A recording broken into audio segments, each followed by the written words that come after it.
Have you ever wanted something or someone so badly that you'd cross any line to get it? Be warned, there are desires that, when ignited the wrong way, don't just backfire, they open gateways to the darkest, most uncontrollable forces. Cursed binding. When desire opens doors to the supernatural is a raw, immersive dive into a world where pacts, witchcraft, and obsessive love weave a web of dark energy that's nearly impossible to escape. In this story, you'll discover how a simple love-binding ritual, fueled by desperation and heartbreak, can trigger devastating spiritual consequences. We'll explore the psychological horror hidden in the smallest of signs that chill running down your spine, the fleeting shadow in the corner of your eye, the mirror reflecting something that shouldn't be there. And trust me, these phenomena aren't just urban legends, they can manifest in the real world for those who play with the supernatural without understanding the consequences. If you think loving too much has never harmed anyone, this story will make you think again. Get ready for a journey where witchcraft, spirits, curses, and forbidden rituals become the heavy price of a reckless choice. And remember, some doors, once opened, can never truly be closed. Want to know how it all begins and worse, why it almost never ends? Stay with me. Raquel and Armando's story is more real than you might imagine. When Armando left, Raquel felt the ground disappear beneath her feet. Despair consumed everything from silent mornings to sleepless nights filled with memories. With no idea where to find comfort, she started hearing whispers about love-binding spells and rituals that could bring a lost lover back. The thought of turning to witchcraft felt absurd at first, but the pain screamed louder than reason. How many times have you, in your darkest moments, considered doing something crazy just to make the hurt stop? That's exactly where the supernatural found its way in. At first, Raquel scoffed at the idea of spirits and dark energy. She was the type who would say, "I'll believe it when I see it," a classic line that, ironically, tends to attract exactly the kind of things no one should see. After several nights drowning in cheap wine and tearful conversations, a friend planted the seed, "I know someone who can help you. But you have to really want it." And that's when her world began to tilt dangerously toward forbidden territory, where spiritual consequences aren't just theory, they're inevitable. Blinded by a love obsession that clouded even her basic instincts, Raquel decided to do the unthinkable.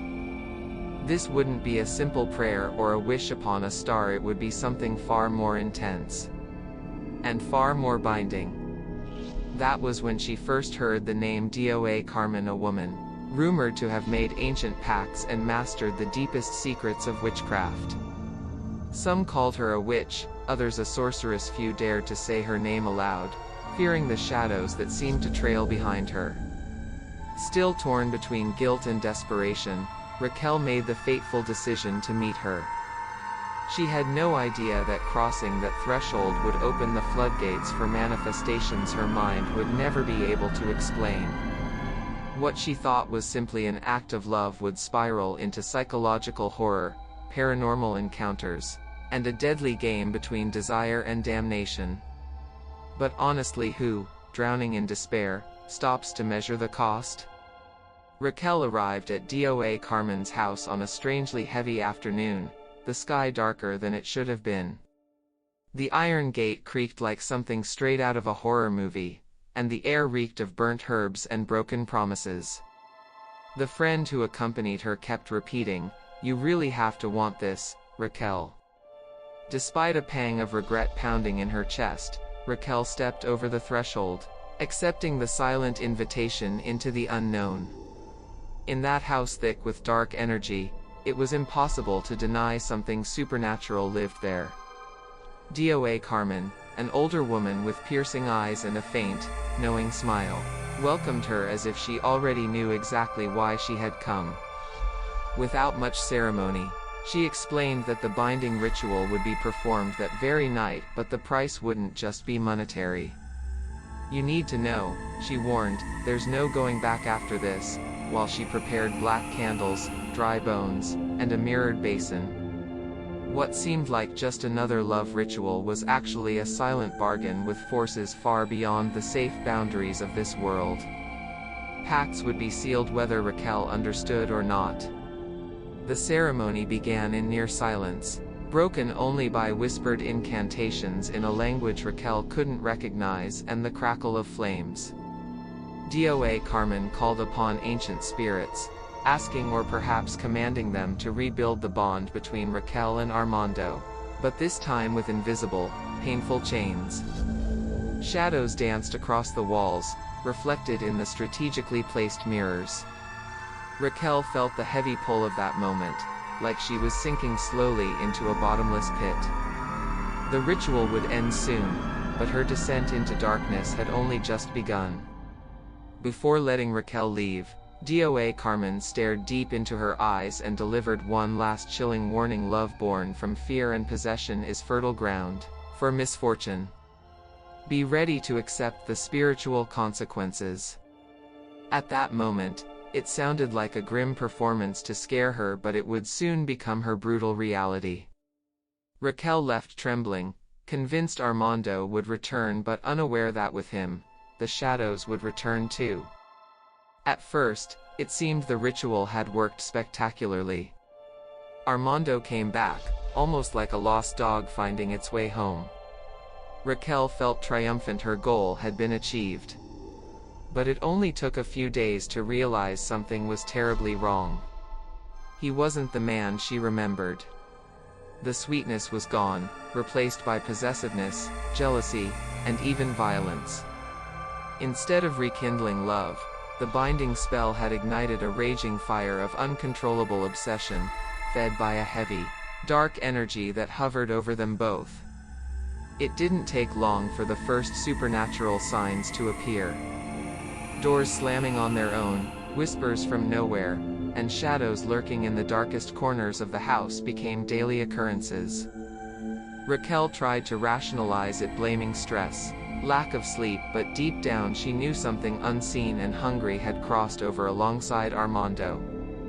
The bond created by the ritual wasn't just emotional, it was spiritual, and like every pact, it was quietly demanding its price. Nights turned into battlegrounds. While Armando's grip on her tightened in frightening ways, Raquel faced escalating paranormal manifestations: laughter at the foot of her bed, ghostly figures in the mirrors, and a constant feeling of being watched. It wasn't just fear, it was growing psychological horror, eating away at her sanity drop by drop. The more she tried to pull away, the more aggressive the manifestations became, as if the very shadows were feeding on her anguish and guilt.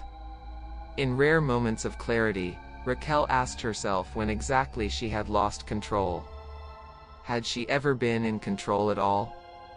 The truth hit hard. By turning to witchcraft for shortcuts, she had torn a hole in the very fabric of her reality, one that reason alone couldn't mend. Now trapped in a relentless cycle of despair and fear, she understood some doors, once opened, never close completely.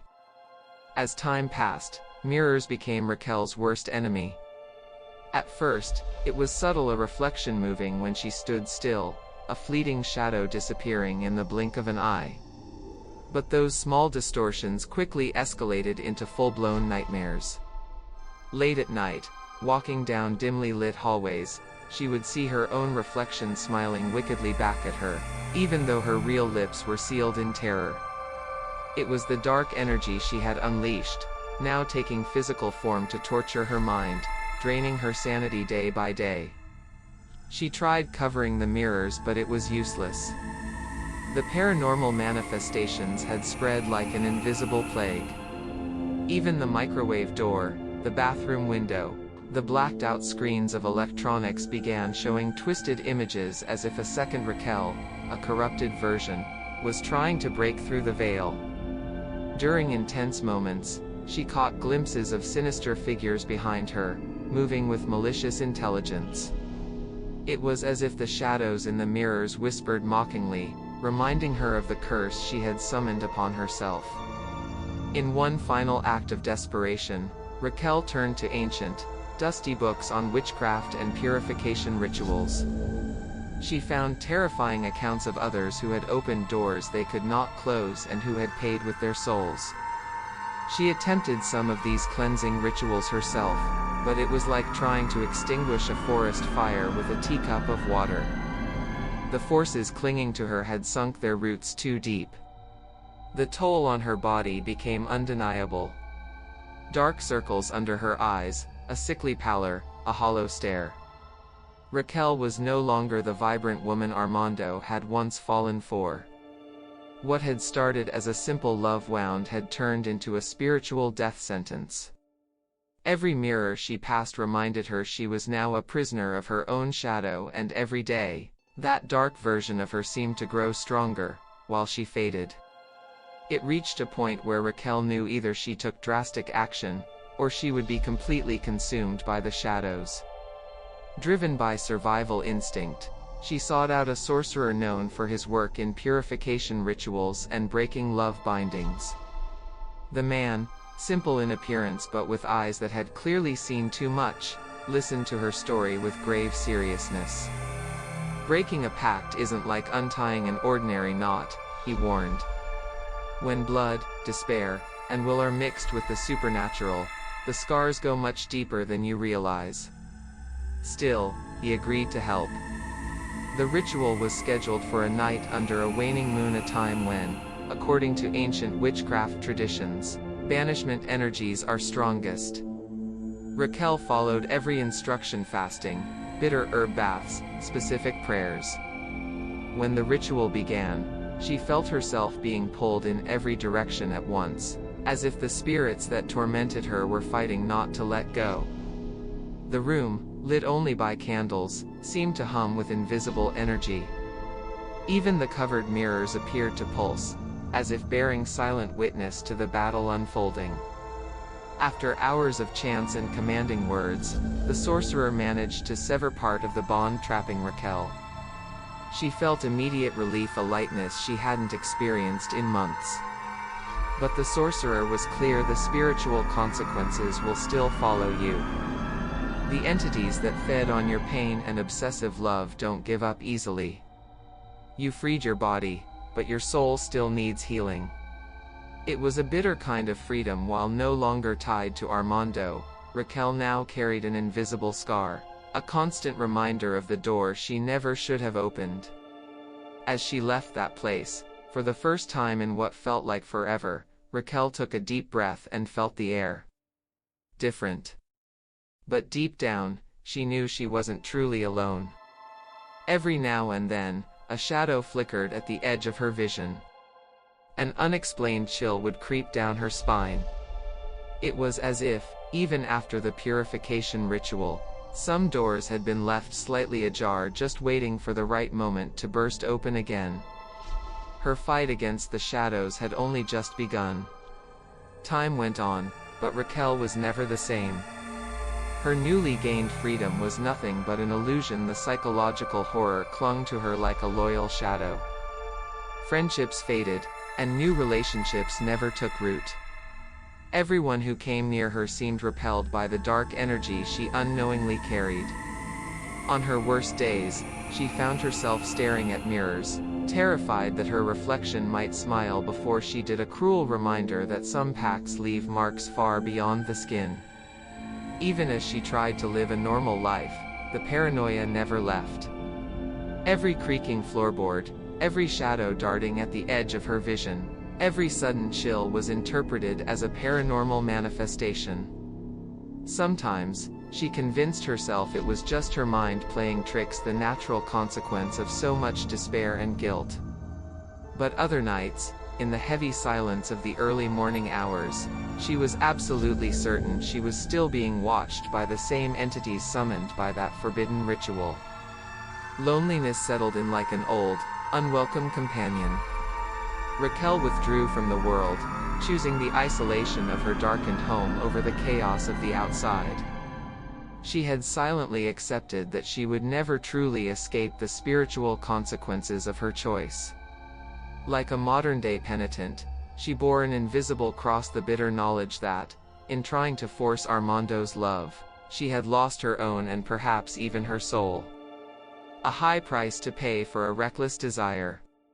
Today, Raquel is a mere shadow of who she once was. The light in her eyes is long gone, replaced by a distant, almost hollow stare. To a stranger, she might look like someone heartbroken by a painful breakup, but to those who truly look, there's something else. A presence, lingering just behind her eyes, a whisper of the past that refuses to leave. Because some choices, especially those soaked in witchcraft and ancient pacts, demand an eternal price. And Raquel's greatest curse is knowing that, in the end, she did this to herself. And you, how far would you be willing to go to satisfy a desire? Raquel's story stands as a grim reminder that not every shortcut takes us where we hope, and that rushing to get what we want can cost far more than we're prepared to pay. How often, driven by desperation, do we ignore the warning signs, rationalize the impossible, and convince ourselves that spiritual consequences won't happen to me? Think about it. Are there doors you're trying to force open in your life, even knowing deep down they might be hiding something best left undisturbed? Is the price of your desire worth the peace of your soul? Sometimes, true strength lies in letting go, trusting the natural flow of life, and resisting the dangerous lure of shortcuts like witchcraft. If this story stirred something inside you, and I have a feeling it did, be sure to subscribe to the channel and turn on notifications. Together, we'll dive into more powerful stories, deep reflections, and content that challenges the very idea of what we call reality. Because understanding the supernatural is, ultimately, a journey toward understanding ourselves. And trust me, this journey is just beginning.